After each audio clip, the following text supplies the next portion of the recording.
예수께서 그곳을 떠나 지나가시다가 마테라 하는 사람이 세관에 앉아 있는 것을 보시고 이르시되 나를 따르라 하시니 일어나 따르니라.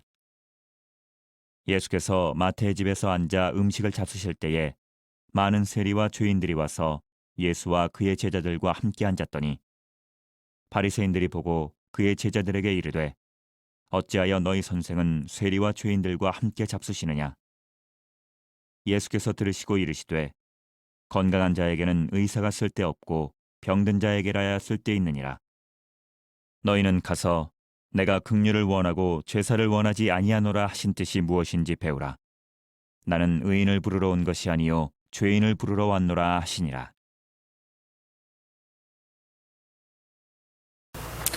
최근에 화제가 되고 있는 사진 한 장을 제가 보여드리도록 할게요. 보셨습니까, 여러분? 예, 이 사진 아실 겁니다. 자, 방호복 건너편에 있는 저희 연세 많으신 분은 연세가 93세라고 하세요. 근데 93세이신데 치매 걸리신 분이에요. 근데 이분이 요양원에서 코로나에 걸리셨습니다. 그런데 코로나에 걸린 것으로 대충 끝난 것이 아니라 중증 환자가 되신 거예요. 자꾸 열이 오르고 몸이 쑤시니까 몸에 힘이 빠집니다. 그리고 다른 환자들보다 더 나이가 많으시잖아요. 그리고 코로나19에 걸리게 되면 격리가 되어야 돼서 혼자 있어야 합니다. 치매 걸리셨고 혼자 있어야 되니까, 그리고 몸이 성치 않으시니까 더 버티기가 힘드신 거예요. 그래서 바로 앞에 앉아있는 서울 삼육병원의 이수령 간호사가 할머니 저랑 그림 맞추기 놀이 하실래요? 라고 하면서 같이 저렇게 화투를 치게 되었습니다. 그래서 이 박모 할머니는 혼자 격리된 상황에서도 간호사의 특별한 도움으로 열도 다 떨어지고 코로나19가 치유가 되어서 몸이 많이 회복되어서 정상적으로 퇴원을 하셨다고 하는 겁니다. 이 사진이 굉장히 유명해지자 이수령 간호사는 격리병상에서 환자가 말을 나눌 수 있는 사람은 간호사밖에 없지 않습니까? 라고 그렇게 얘기를 했습니다. 계속 졸기만 하시는 할머니 이러다가 정말 큰일 나시겠다 싶어서 어떻게 하면 할머니를 깨우고 그리고 기운을 차리게 할 수 있을까라는 것을 궁리하다가 보니까 이렇게 같이 화투를 치게 되었다. 그러니 나는 내 할 일을 했을 뿐이다 라고 대답했다고 합니다. 이 사진의 모습을 보고 또한 이 방호복이 어떤 옷인지 아는 사람들이 다 이렇게 대답했다고 해요. 방호복을 입으면 몸 안에 이산화탄소가 배출이 잘 안 된대요. 그래서 정말 힘들다고 하는 겁니다. 저렇게 앉아서 화투 치는 것 자체가 정말 어렵다고 하는 겁니다. 그런데 환자를 위한 특별한 마음이 아니면 저렇게 할 수가 없다라고 간호사를 다들 칭찬을 하게 되었습니다. 저와 여러분에게 필요한 것은 무엇입니까? 당장 써야 되는 돈이 필요할 때도 있습니다. 또한 먹을 음식도 필요합니다. 그리고 우리 체면을 세워줄 정도의 명예도 필요합니다. 게다가 건강한 몸과 정신은 더할 나위 없이 필요합니다. 하지만 더 중요한 것은요, 우리 주변에 함께하는 사람이 있는 게 더 많이 필요합니다. 그런데 우리 주님께서 저와 여러분을 위해서 이 땅에 찾아와 주셨습니다. 그리고 십자가에 달려서 돌아가셨습니다. 이 놀라운 은혜를 생각해 보면 나보다 나를 더 많이 아끼시고 나보다 나를 더 많이 이해해 주시는 예수님께서 우리 곁에 계시다는 것이 얼마나 감사한 일인지, 얼마나 큰 은혜인지 모르겠습니다. 그러니 저와 여러분 곁에 있는 우리 예수님을 기억하도록 주님께서 늘 예배를 통해서 우리를 불러주신다는 것 우리가 잊지 말고, 그리고 성령 하나님께서 저와 여러분을 만나게 해주시고 또한 우리 곁에 있는 성도님들의 얼굴들을 한번 보면서 우리가 더욱더 힘을 낼 수 있는 저와 여러분들 다 될 수 있길 바랍니다.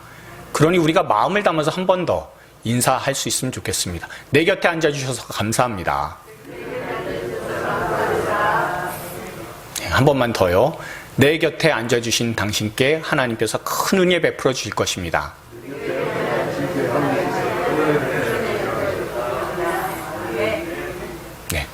그래서 더 힘을 얻으시는 여러분들 될 수 있길 바랍니다.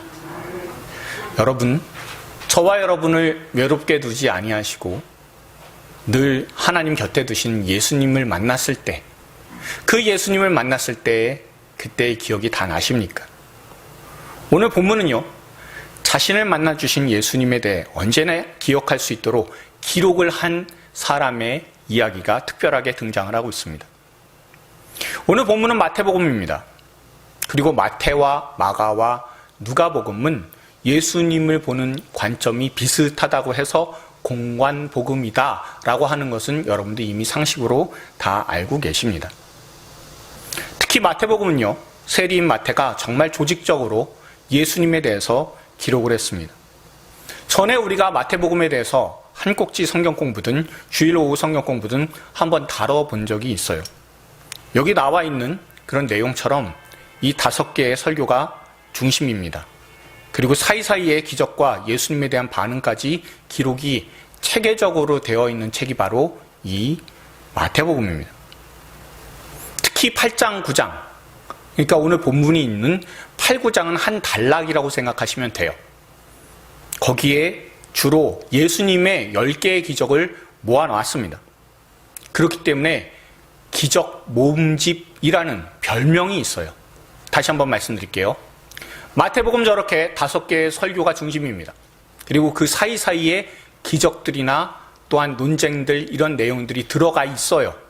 그리고 특별하게 8장과 9장의 내용은 예수님의 기적 10개를 모아놨어요. 그래서 기적 모음집 또는 기적 집성문이라고 하는 별명을 가지고 있습니다. 그런데 그 가운데 눈에 띄는 것이 바로 오늘 본문의 내용입니다. 이 마태복음을 기록한 마태를 예수님께서 불러주실 때의 내용이 오늘 본문이에요. 그런데 그 본문이 어디에 있다고요? 기적 모음집 안에 들어가 있다는 겁니다. 그럼 마태가 얘기하고자 하는 게 뭘까요? 예수님께서 나를 불러주신 것 자체가 뭐예요? 기적이다라는 것을 알려주고 싶은 겁니다. 그리고 예수님께서 나를 찾아와 주신 놀라운 기적에 대해서 마태는 기억하고 싶은 거예요. 특별하게. 그런데 오늘 본문을 보면요, 이게 특별하게 무슨 기적이냐라고 생각할 수밖에 없어요. 왜요? 예수님께서 불러주셨으니까 당연히 따르는 게 마땅하지라고 우리는 생각하게 돼요. 그러니까 이게 왜 기적 가운데 있는 건가? 라는 생각이 들 수도 있습니다. 그런데 마태는 자기가 생각했을 때 이건 기적 아니면 안 된다는 거예요.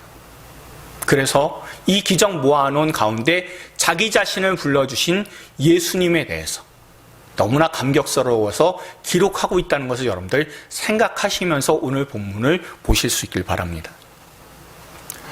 조금 전에 말씀드린 것처럼 마태, 마가, 누가복음은 공관복음이라고 말씀을 드렸어요.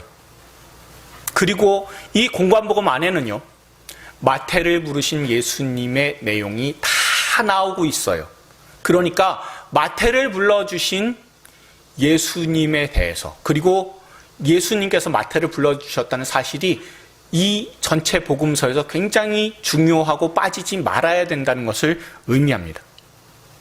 그런데 흐름이 있어서 조금씩 다 달라서 약간 미묘한 차이가 있습니다. 오늘 본문은 전에 말씀드린 것처럼 마태 자신이 예수님의 부르심을 받은 내용을 기록한 겁니다. 그리고 10가지 기적의 기록 가운데 자기 자신을 부르신 것에 대해서 분명히 기록함으로써 예수님께서 찾아오신 기적에 대해서 이야기를 하고 있습니다. 그런데 8장과 9장에는 마태를 제자로 부르신 내용과는 달리 제자가 되려고 찾아왔지만 예수님께서 거절하신 내용이 하나가 등장하고요. 또한 예수님께서 불러주셨는데 자기 급한 일이 있습니다. 장사 지내야 됩니다. 라고 예수님의 부르심에 대해서 거절하는 내용이 앞에 나와요. 그러니까 조금 전에도 말씀을 드린 것처럼요, 8장, 9장은 전체 기적의 내용이 있는데 예수님께서 찾아와서 불러주신 사람의 내용이 마태 하나만 있는 것은 아니다라는 거예요. 그렇죠? 8장, 9장이 한 단락이라고 보면 그 앞에 예수님께 찾아왔는데 내가 제자가 되고 싶습니다 라고 해서 찾아왔는데 예수님께서 너 쉴 곳도 마땅치 않아. 이 길 가게 되면 힘들어라고 예수님께서 완곡하게 거절하시는 듯한 내용이 하나가 있고요. 그리고 또한 예수님께서 불러주셨는데 내가 급해서 집안일이 급해서 못 가겠습니다라고 하는 내용이 오늘 본문 앞에 마태복음 8장에 두 사람이 등장하고 있다는 것을 우리가 볼 수가 있습니다. 그런데 마태는 어떻습니까? 오늘 본문을 보면요, 예수님께서 부르셨어요. 자기가 찾아온 게 아니에요. 그런데 예수님께서 불러주시고 또한 그 부르심에 거절하지 않고 바로 예수님을 쫓아간 사람이 바로 이 마태입니다. 그러니까 내 열심도 아니고요, 내가 거부한 것도 아니에요. 그저 말씀에 그대로 응했다라는 것을 우리가 오늘 본문에서 알 수가 있습니다. 그러면 우리가 한 가지 봐야 되는 것이 있다면 그런 거잖아요. 왜 마태는 예수님께서 불러주셨을 때 바로 응답하고 따라갔을까라는 거잖아요. 그렇지 않습니까? 여러분, 오늘 본문에 이 마태의 직업이 하나 나오고 있어요. 마태의 직업이 무엇입니까? 예, 세리입니다. 전에 제가 말씀을 드렸듯이 또한 지금 여러분들 아셔야 되는 것이 있다면 세리라고 하면 세금 공무원이에요. 지금으로 따지면 국세청 공무원입니다. 여러분들 국세청 공무원이라고 하면 여러분 어떤 생각이 드십니까? 야, 저놈 돈 빼먹는 도둑놈이다 이렇게 생각하시진 않으시잖아요. 그렇지 않습니까?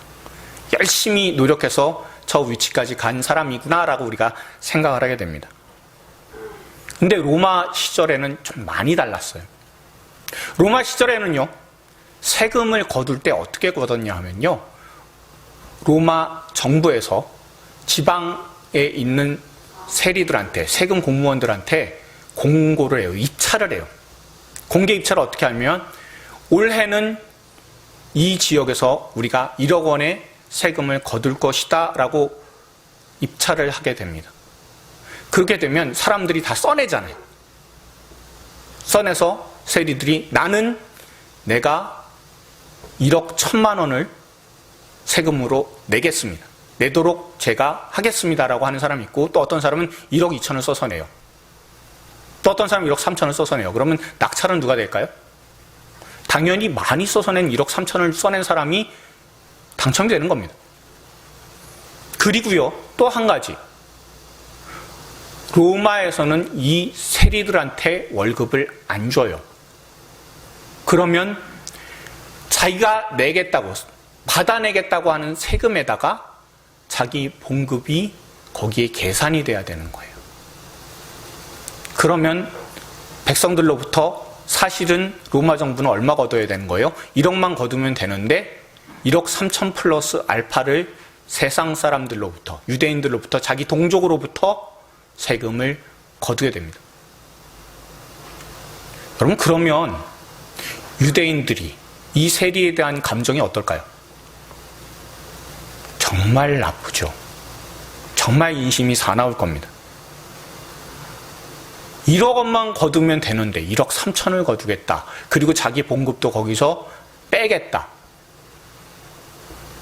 어떻습니까? 유대인들이 생각할 때는 악당 중에 악당입니다. 그리고 매국노라고까지 사람들이 취급했었던 사람이 바로 이 세리였습니다. 그런데 예수님께서 마태를 만나시게 돼요. 마태를 보신 곳이 어딘지 여러분 한번 보십시오. 9절입니다. 우리가 9절 한번 같이 다시 한번 읽어보도록 하겠습니다. 예수께서 그곳을 떠나 지나가시다가 마태라 하는 사람이 세관에 앉아있는 것을 보시고 이르시되 나를 따르라 하시니 일어나 따르니라. 아멘. 어디서 부르셨다고요? 예, 세관 일터예요. 자기가 일하는 곳에서 예수님께서 불러주셨다는 겁니다. 여러분, 여기가 어디냐면요, 가버나움이라고 하는 도시입니다. 가버나움은요 굉장히 번화한 곳이에요. 시골이 아니에요. 큰 도시입니다. 그러니까 거기에서 도시에서 세관을 하고 있다라는 것은, 그런 것은 대단히 성공한 사람이다라는 것을 알 수가 있어요. 게다가 이 가버나움은 사람들이 통행이 많아요. 통행이 많다 보니까 통행세도 많이 받아서, 그래서 부유하게 사는 사람이 세리들이었습니다.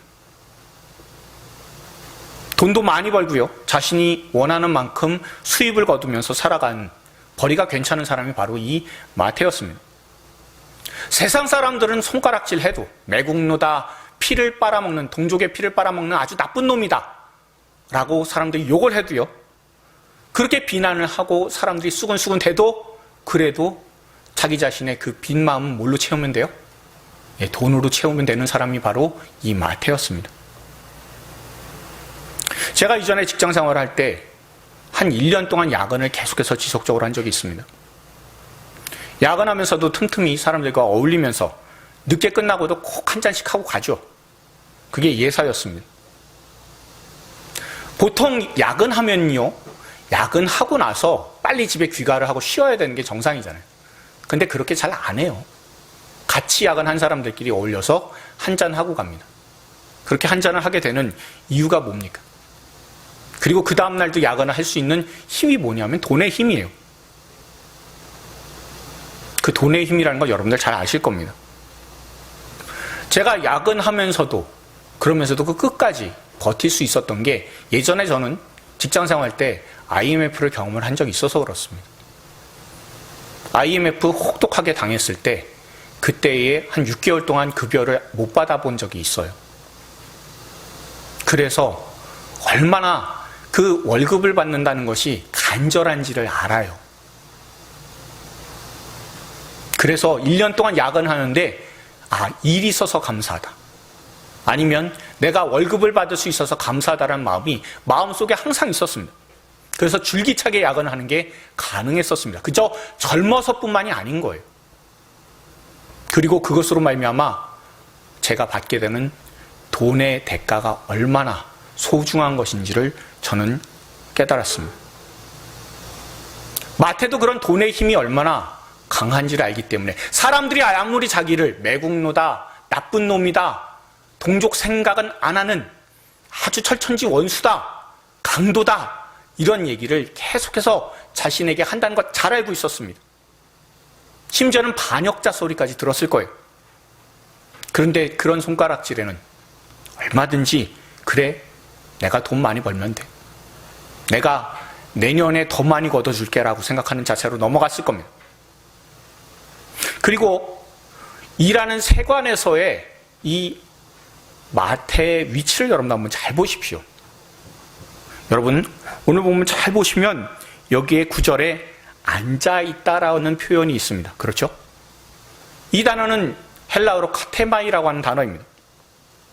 물론 일하기 위해서 우리가 앉아있다라고 생각할 수도 있어요. 그런데 세관에 있다가 아니라 굳이 세관에 앉아있다라고 하는 것을 봤을 때는요, 마태가 어떤 사람이냐면 바로 그 자리에서 말단, 그 처리하는 말단 세금 공무원이 아니다라는 겁니다. 앉아있다라고 했을 때는 그 자리에 합당한 곳에 앉아있다라는 뜻이 돼요. 그러니까 이 마태는 어떤 사람이냐면 세금 공무원 중에서 실장급에 해당하는 사람이다 생각하시면 딱 맞을 겁니다. 그러니까 세무실 실장 여러분 생각하시면 돼요.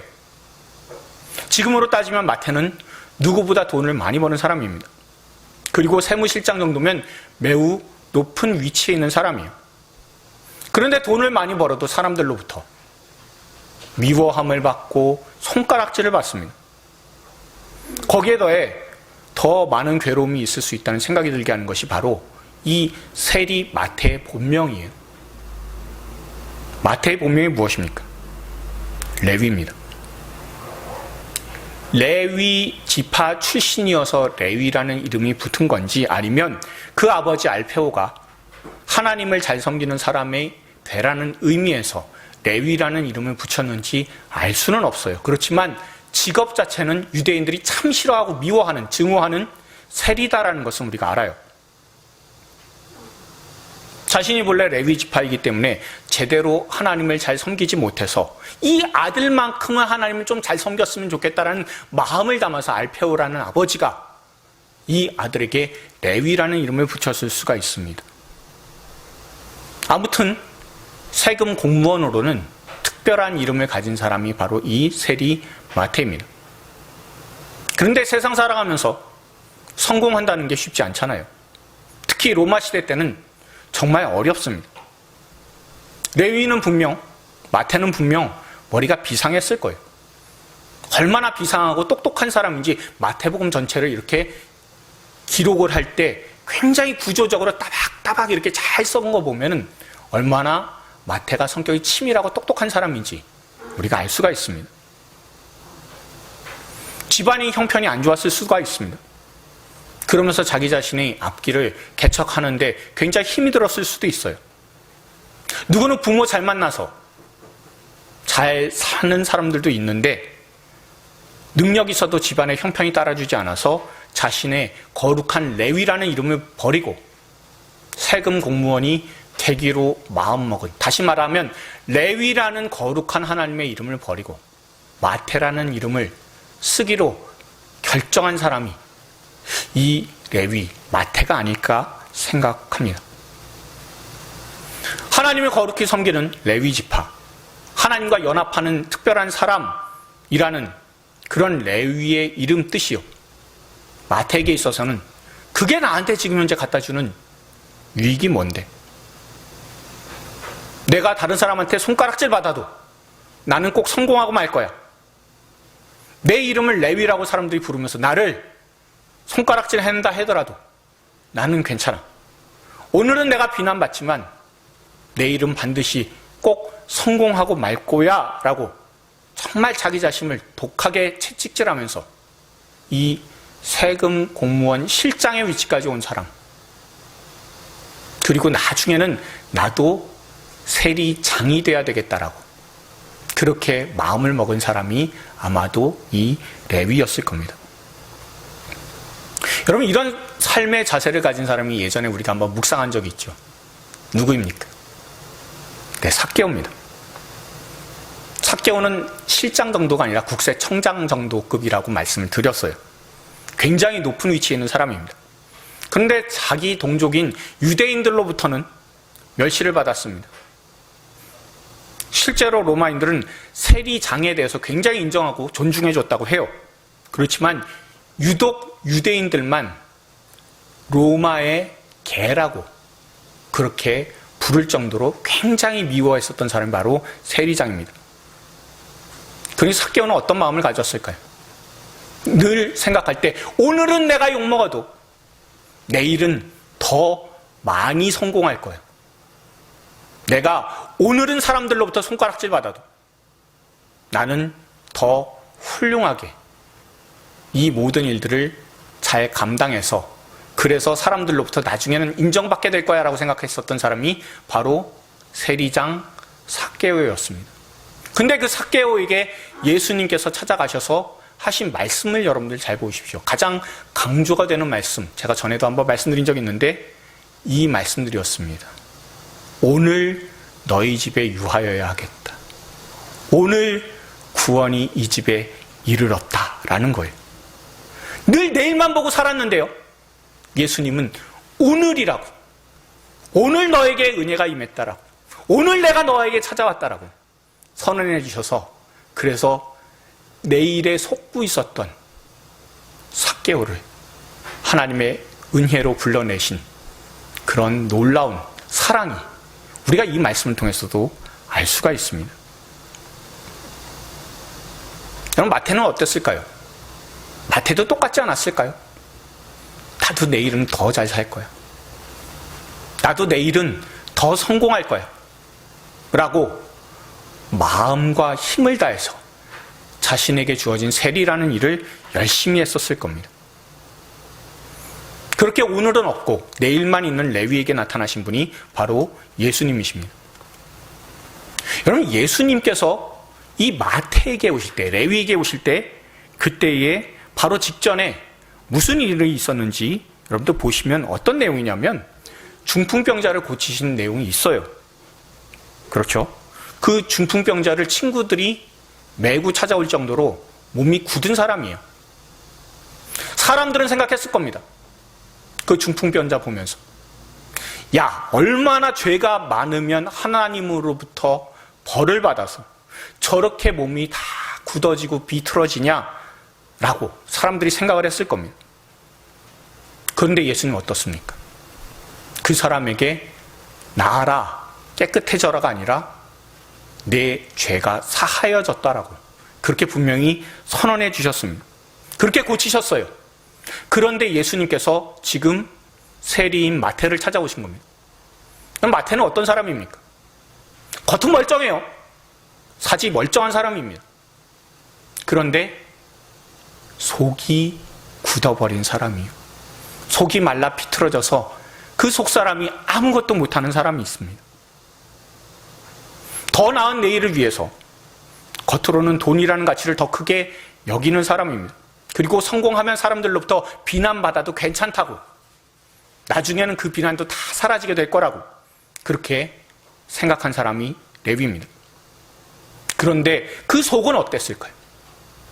겉은 멀쩡해도 속은 다 말라서 비틀어지고 아무것도 못하는, 특히 하나님께 대해서는 아무것도 할 수 없는 그런 영적 중풍병자가 바로 이 마태였을 겁니다.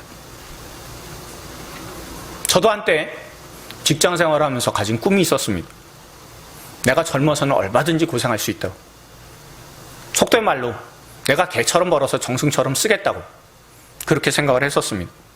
젊은 시절에 얼마든지 몸을 혹사하면서도 좋지 못한 방식으로 돈을 벌고 나중에는 내가 잘 살아서 그걸로 하나님께 영광 돌려드리겠다라고 생각했어요.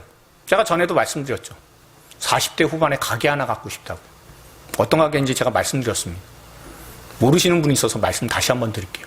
호프집 사장 되는 게 제 꿈이었어요. 그런데 저한테 있는 이름이 있잖아요. 영적 이름이 무엇입니까? 크리스천이에요.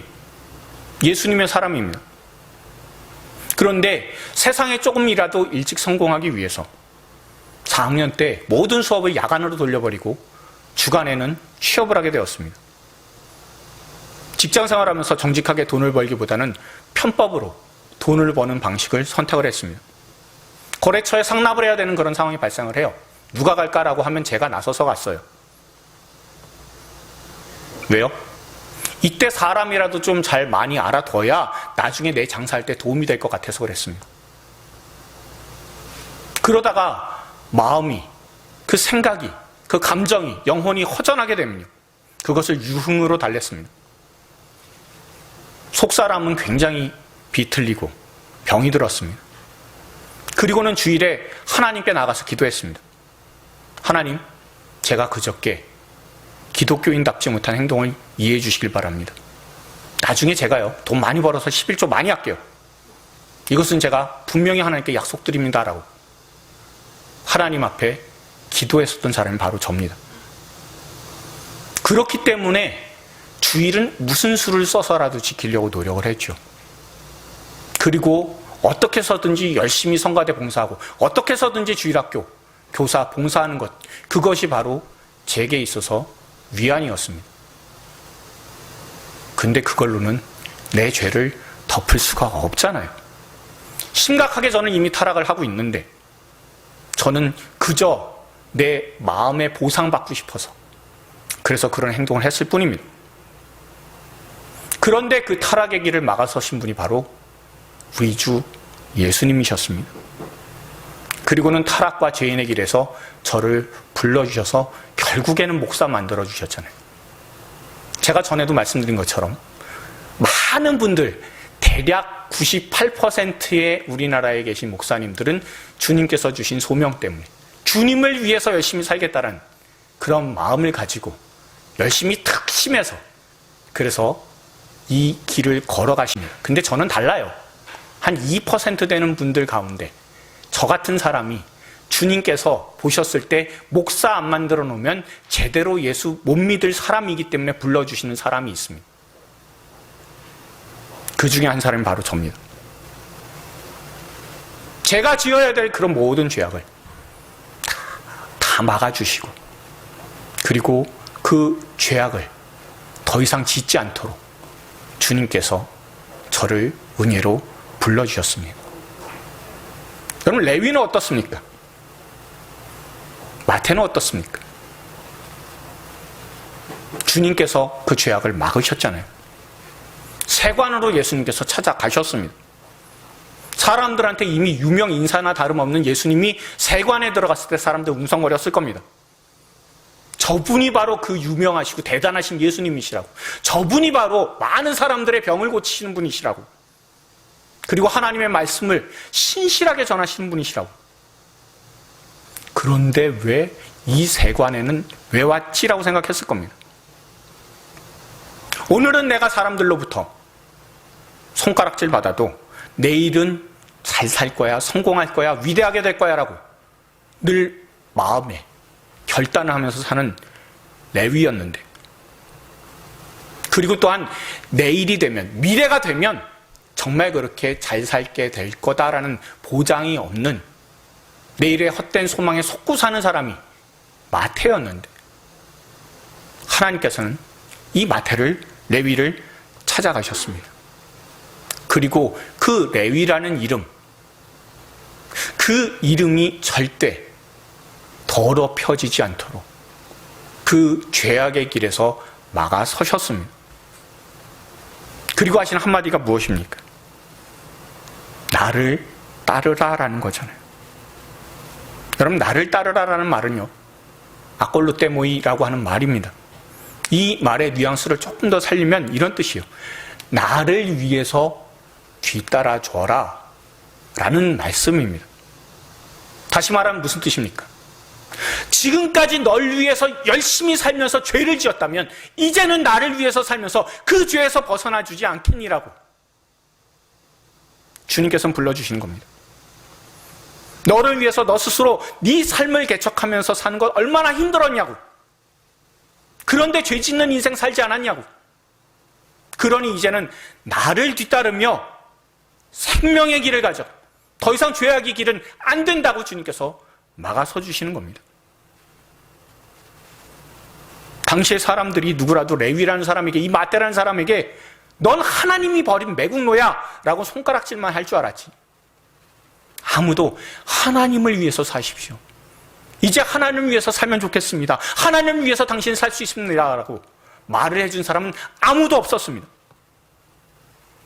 그저 사람들은 레위를, 마태를 볼 때 죄인이라고만 불렀을 거예요. 사람들은 누구나 다 이 마태를 죄인이라고 낙인 찍기에 바빴을 겁니다. 그런데 예수님만이 레위를 찾아오셔서, 마태를 찾아오셔서 너는 이제 하나님을 위해서 살 수 있는 사람이라고 그렇게 인정해 주시게 되었습니다. 저도 영적으로 할 때는 예전에는 이 레위와 같은 사람이었었습니다. 아니, 이 레위보다 더 심각한 죄를 지었었던 사람입니다. 크리스천이라고 하는 이름을 가졌지만 세상의 성공을 바라면서 한없이 타락과 죄악의 길을 걸어온 사람입니다. 그러나 그때 주님께서 저를 만나주셨고, 제가 주님을 찾기 이전에 주님께서 먼저 찾아오셔서 저를 막아주셨습니다. 그리고 더 이상 죄악의 길이 아니라 예수 그리스도의 그 생명의 길을 따라서, 십자가의 길을 따라서 살 수 있도록 저를 불러주셨습니다. 그러니 저도 주님과 연합하여서 주님을 찬양하면서 살아갈 수 있도록 주님께서 저를 바꿔주셨습니다. 여러분들도 여러분들을 불러주시고, 여러분들을 죄악에 떠나게 해주신, 여러분들을 죄악에서 떠나게 해주신 바로 그 예수님의 부르심에 응답해서 이 자리에 다 우리가 모이지 않았습니까? 그러니 우리가 그 불러주신, 우리의 죄악을 막아주신 그 놀라운 예수님께 우리가 늘 감사하며, 우리를 처음 만나주실 때 그 예수님의 그 사랑스러운 음성에 늘 기억하고 고백하며 나아가는 저와 여러분들 다 될 수 있길 소망합니다. 또한 마태가 죄를 막아서 주시는 예수님에 대해서 자기 자신의 주인이시다 라는 것을 알게 되는 내용이 오늘 본문 뒤에 또 나오고 있어요. 자, 예수님께서 마태를 만나주셨습니다. 불러주셨어요. 나 같은 죄인을 불러주시니까 얼마나 감사해요. 그러니까 이 마태가 예수님과 함께 식사를 하게 되었습니다. 거기에 모인 사람들이 어떤 사람인지 잘 보십시오. 10절에 보시면 많은 세리와 죄인들입니다. 이 자리가요, 여러분, 어떤 자리였을까 생각해 봅니다. 누가복음 오늘 본문하고 비슷한 내용 있는 누가복음 5장 29절에 이런 말씀이 있어요. 우리가 한번 5장 29절, 누가복음 5장 29절 한번 읽어볼게요. 읽겠습니다. 누가복음 19장 5절이 아닌 5장 29절입니다. 읽습니다. 레위가 예수를 위하여 자기 집에서 큰 잔치를 하니 세리와 다른 사람이 많이 함께 앉아 있는지라. 아멘. 뭐랬어요? 큰 잔치를 벌였어요. 여기에서 단순히 큰 잔치, 큰이라는 뜻은 메가라는 단어를 써요. 그러니까 대단히 큰 마을 잔치급 해당하는 잔치를 벌였다는 게 바로 이 레위, 이 마태가 벌인 잔치입니다. 자기가 더 이상 죄의 길, 내일을 바라보지만 소망이 전혀 없던 바로 그 길을 걷던 자신을 구원해 주신 예수님이 너무 감사한 거예요. 그래서 불러주신 예수님께 너무 감사해서 그래서 큰 잔치를 벌이게 되었습니다. 세금 공무원 중에 실장이라고 제가 말씀을 드렸습니다. 그러니까 성대한 잔치라고 말씀을 드렸어요. 그런데 그 자리에 누가 따라와요? 종교 지도자들이 뒤를 쫓아왔습니다. 바리새인들이요. 그 앞에 무엇 때문에 이 사람들이 따라왔을지 생각해 보십시오. 중풍병자 고칠 때 예수님께서 네 죄 사함을 받았다라고 얘기를 하셨어요. 그러니까 거기에 대해서 굉장히 기분이 나쁜 사람들이 바리새인들입니다. 그래서 쫓아왔는데 죄인과 세리와 함께 예수님께서 식사를 하고 계시는 거예요. 야, 어떻게 이 사람들과 어울릴 수 있을까라고 생각합니다. 유진 피터슨의 메시지에서는 이렇게 번역을 하고 있어요. 쓰레기 같은 인간들하고 친하다니 이게 무슨 본이 되겠냐고.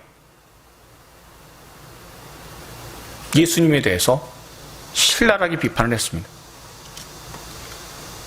그 소리를 듣는 레위나 죄인이라고 손가락질을 받는 사람들은 그 자리에서 마음이 굉장히 어려워졌을 거라고 여러분들 생각을 한번 해보십시오.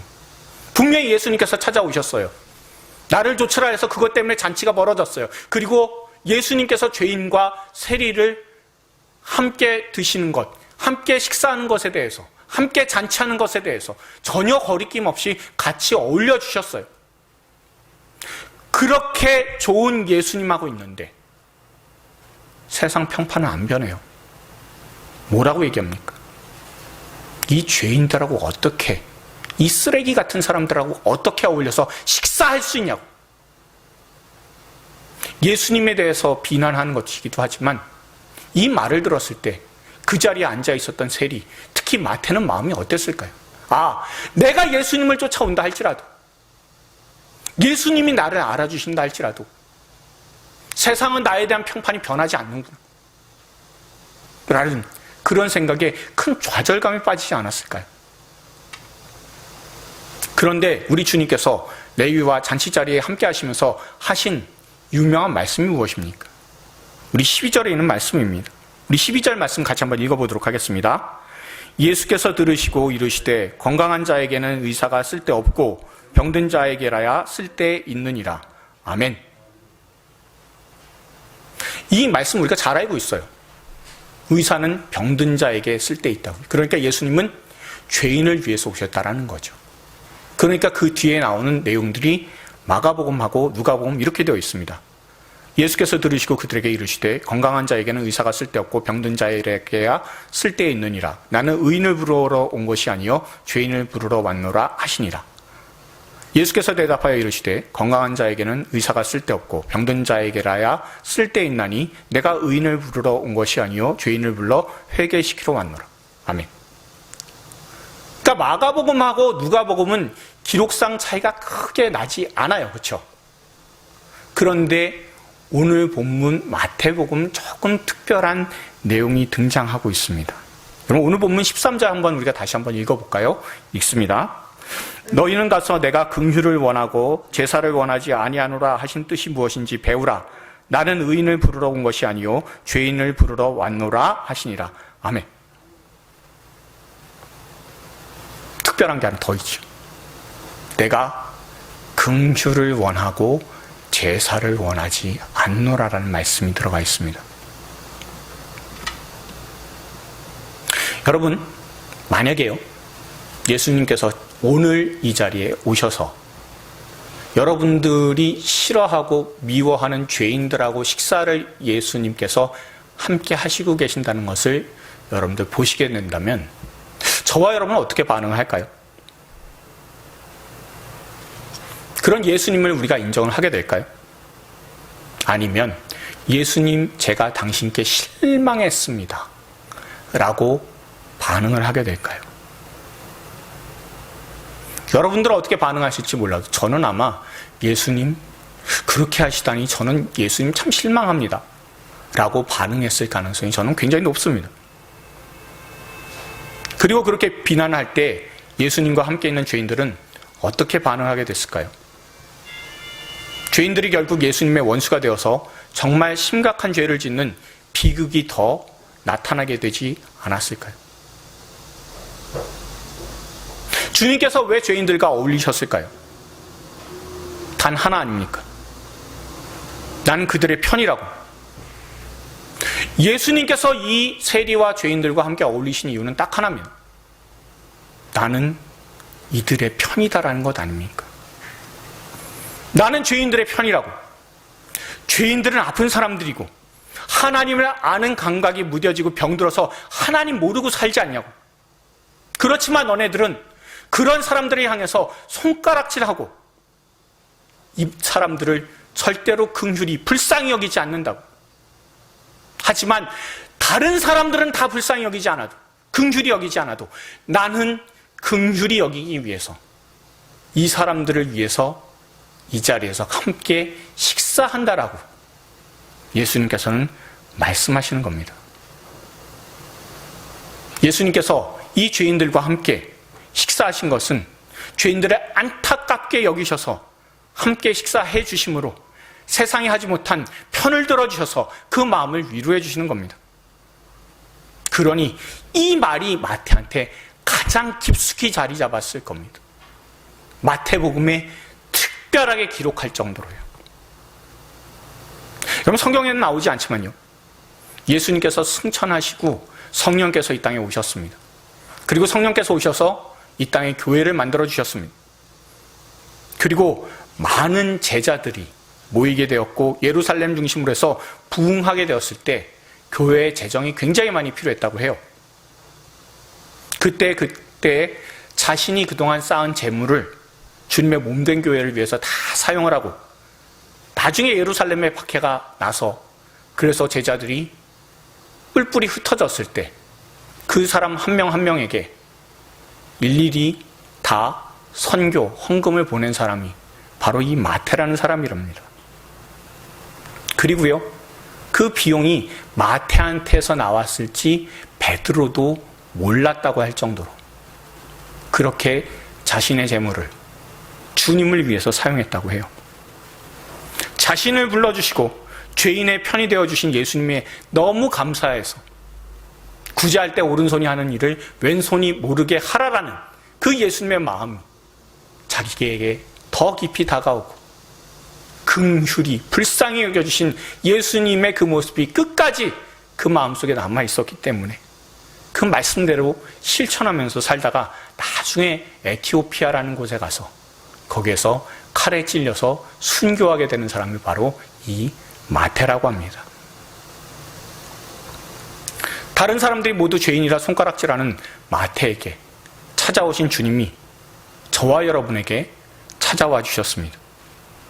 그리고 지금도 여전히 저와 여러분을 예배를 통해서 매일매일의 말씀을 통해서 기도를 통해서 불러주시고 함께 해주십니다.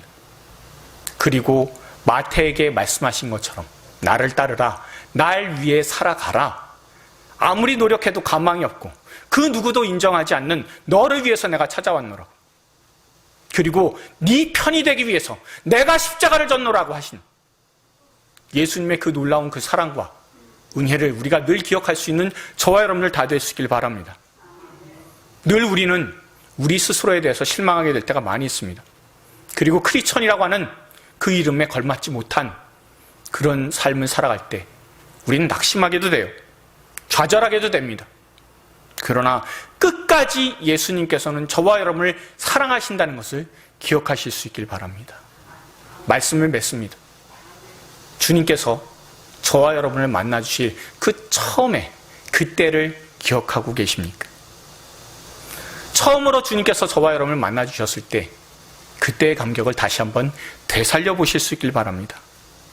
나보다 나를 더 이해해 주시고 그래서 나를 위해서 찾아와 주시며 내가 여전히 죄인 되었을 때, 내가 여전히 원수 되었을 때, 내가 알지 못하던 그때에 예수님께서 먼저 십자가를 져주심으로 말미암아 우리의 죄를 속하여 주시고 그 대속의 피로 말미암아 우리가 주님 앞에 나와서 이렇게 생명을 누리게 되었다는 것에 대한 깊은 감사와 감격이 있는 저와 여러분들 다 되시길 바랍니다. 그래서 막막하고 답답해 보이는 현실에서 우리를 불러주시고 우리의 편이 되어주시는 그 주님께, 우리를 이해해 주시고 우리를 사랑해 주시는 그 주님께 더욱더 감사와 영광을 올려드리는 저와 여러분들 다 될 수 있기를 주님의 이름으로 축원드립니다. 우리 주변에 계신 분들한테 이렇게 우리가 권면해 주셨으면 좋겠습니다. 예수님께서 십자가로 우리 죄를 막아주셨습니다. 자, 한 번 더요. 예수님께서 십자가로 내 편이 되어주셨습니다. 자, 마지막으로 한 번 더 하겠습니다. 그러니 우리가 주님을 위해 삽시다. 레위와 같이, 마태와 같이 주님의 선하신 은혜 가운데 부르심을 받은 우리 모두가 처음 우리를 만나주신 예수님의 그때를 기억하며 우리가 늘 감사함으로 나를 쫓으라, 내가 네 편이다라고 말씀해 주신 그 예수님과 함께 동행하면서 하시는 그런 귀한 축복이 있는 저와 여러분들 다 될 수 있기를 주님의 이름으로 축원드립니다.